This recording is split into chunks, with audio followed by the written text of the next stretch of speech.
This is Eric Posable with Body Morph Pros. I'm here with new IFBB Pro coach Chandetka. How's that sound, buddy? Man, that sounds awesome. That's awesome. So you've been competing, what, 20 years? 24 to be exact. So, and I know we talked, recently. You had a break from bodybuilding. Weren't sure if you were going to come back. Ended up coming back. It's probably the best you've looked since, I would say, the USA's when you took third. 2001. Yeah, I would definitely say so. Conditioning wise, obviously you were down a class since the last time you competed. No, same class. Weren't you a class? I was middleweight. I was a middleweight. Well, you were middleweight at the USA's. At the 2001 USA's where I took third. The last I saw you competing, you were up in the light heavies. But I was off. Yeah. My condition wasn't. That's not my natural weight. Middleweight is. Where you belong. Yeah. I think. If anything, in 2001, I weighed 176 and a quarter. At the 2014 Masters Nationals, I weighed 175. So I'm off. I lost the pounds in 13 years. Yeah, just kill me. So I mean, what was the training like and getting back in? It had to feel pretty good to.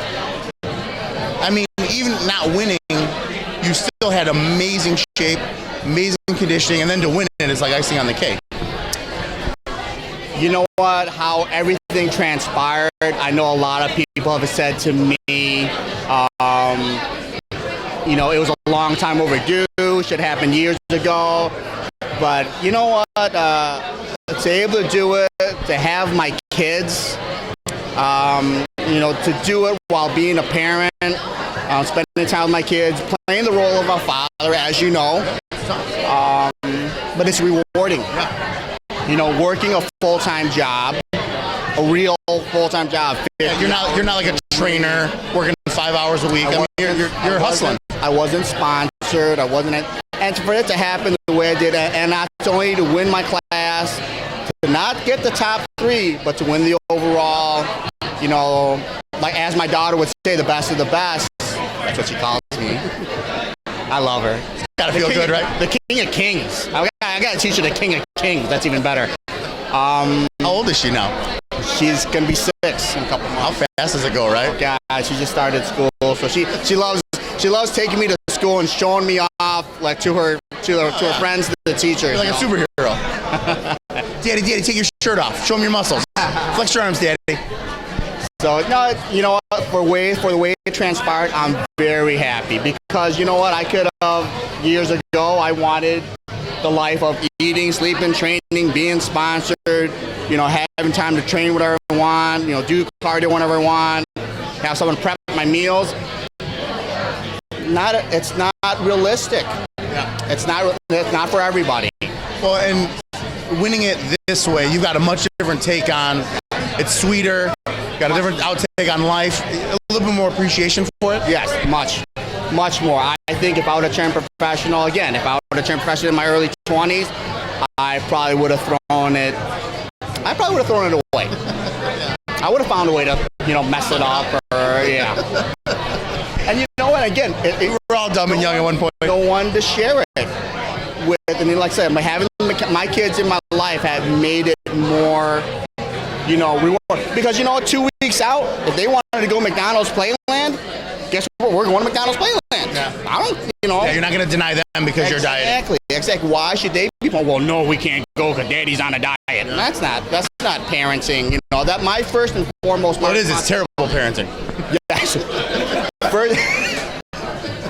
First and foremost, my responsibilities are as a father. I'm a father first before I'm a bodybuilder. And I think that's going to make you a better role model than some of these other guys that are out boozing it up, partying, living the single life, sleeping with women. You know what I mean? I think people cook their meals for them. Yeah, living in their mom's basement. You know what I'm saying? I think that's a better role model. You role model to everyone else that's bodybuilding, but now you're also a role model to the kids. Yes. So bodybuilding is such a small part of the population. There's so many, the world, to inspire the world is, you gotta kind of dig deeper and give a little bit more. You might be Mr. Olympia in these rooms. When you step out in public, you're just and you act like an idiot, then you're just a big goon in the public's eye. Well, then you become the stereotype. Yes. You know, it's harder to not be the stereotype than it is to be the stereotype. Correct. So we talked a little bit, kind of not really sure what's next. Just going to kind of hit the off season and see how the body grows. I like to see how the body rests. I definitely want to give my body a break, let my joints heal. Doing this, you know, like I said, competing for 24 years, my joints have taken a beating. So I need to give my body a break, let it heal enjoy the holidays, enjoy Thanksgiving's coming up, you know. Christmas, turkey. Yeah. Let me ask you a question. You mentioned joints. You've been training a long time. I always tell people they got a clock of about 20 years where the body you can kind of push it for about 20 years. Once you hit that 20-year mark, the joints start hurting. You start to get a little bit more injury prone. How much harder was it training now as opposed to 15 years ago when you could have walked in the gym, did anything you want, and now you have to kind of deal with aging and joints and injuries? And not necessarily harder, training smarter, letting the ego go.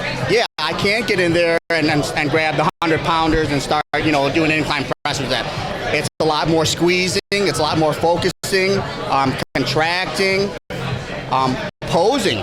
I mean, I emphasize a lot posing, not just for presentation, but for posing to be able to contract all your muscles and have it fire. So when you step up on stage, it appears effortless. And that itself is exercise. I would rather spend 30 minutes working on my posing than walking on a treadmill for 30 minutes. Something you taught me when I was young was the posing. It's funny because I come to these shows and I still hear in the back of my head because I see some of these guys posing and they've hit 3 poses and they're huffing and puffing. You're going to guest pose tonight at the show, and I think you've always done a great job of posing, whether it's your routines or guest posing at shows. It's always very entertaining. I feel like that posing has kind of been a lost art over the years, where people are getting a little lazy with the posing itself. It's lost, but you can't blame the new generation because they're not exposed to it. The guys beforehand. I mean, this is like, you know, this is tradition. It's passing along the torch. And somewhere along the way, somebody said, I just don't want to do it anymore. Yeah. You know, and guys, I was inspired by guys like Bob Parrish, Rory Lidemeyer, Lee Labrada, Sean Ray. I mean, when I saw those, you had to pose well. Yeah, because you don't have the size to outmass everyone. You better damn well have the size in the posing. Yeah, but the way these guys presented it, if you wanted to be amongst the best, you better make sure your presentation was also, you know, size, symmetry, mass, conditioning, all that stuff. But yeah, make sure your posing was on point also. So, but then, I don't know, some guy just came along and says, I don't want to do it anymore, and I want to just hit a few shots and jump off the stage. And I think everybody felt like, okay, we can all do that and make a few grand. I don't. So let me. Can we say what's your guest posing song going to be tonight? Gladiator. Okay. Theme from Gladiator. Power. I mean, for me, I love classical. Classical music. I know you hit a lot of the classical poses too. You've always been that way. You gotta find. I always tell people, you don't pick your song. Your physique picks your song. You know, you told me that a long time ago. Your physique will dictate what you use. Like, I'm not going to go out to any R&B. I'm not going out to... Even though you love it. Even though I see you. I bump it in the car. I see you all the time, yeah. Giving away all my secrets here. I bump that while I'm eating my Pop-Tarts. Just wrappers flying out the window. Yes, I believe your physique dictates what you use, and you have to, showcase your physique using the right music. Well, hey, I know you're going to be getting out of here and guest posing in a little bit, but if someone wants to get a hold of you, has some questions, maybe coaching questions or anything along those lines, how can people get a hold of you? Coach Chandetka, find me on Facebook, Phonetics Chandetka, Chandtka. I'm sure you'll probably... It'll be right here where my hand is in the interview. Yeah, or my number. You put that on there, 414-530-1402. Or like that'll be at the top. That'll be up here? Yeah, that's too high. Gotta jump. Well, Cole, man, always a pleasure catching up. We let too many years go by. I'm glad things worked out. I was one of the happiest guys when you turned pro. I do agree with you, though. I think it was better going this way than in the past. I think you probably would have not been the smartest with it, but I think it worked out well. Coming back, if I can say one last thing, coming back here and seeing everybody, it's great. Had a real nice conversation with Ronnie Cherry. Yeah. You know, gosh, I've known him. You guys have had your own road. He's known me since I was 19, 20 years old. Chuck has known me since I was 19, 20. So everything's kind of come full circle, and you know, to see them and for them to congratulate me and be happy for me, that's awesome. You know. I think we all need to do a little growing up. What's that? I think we all need to do a little growing up. We just take a little bit longer than most people. Bodybuilders are a little bit more stubborn. Awesome, man. Well, congratulations again. I can't wait to see you tonight at the show. And we'll catch you guys all back at the show. For IFBB Pro, Coach Chandetka, Eric Posebo with Mighty Morph Pros. Thanks, buddy. I appreciate it.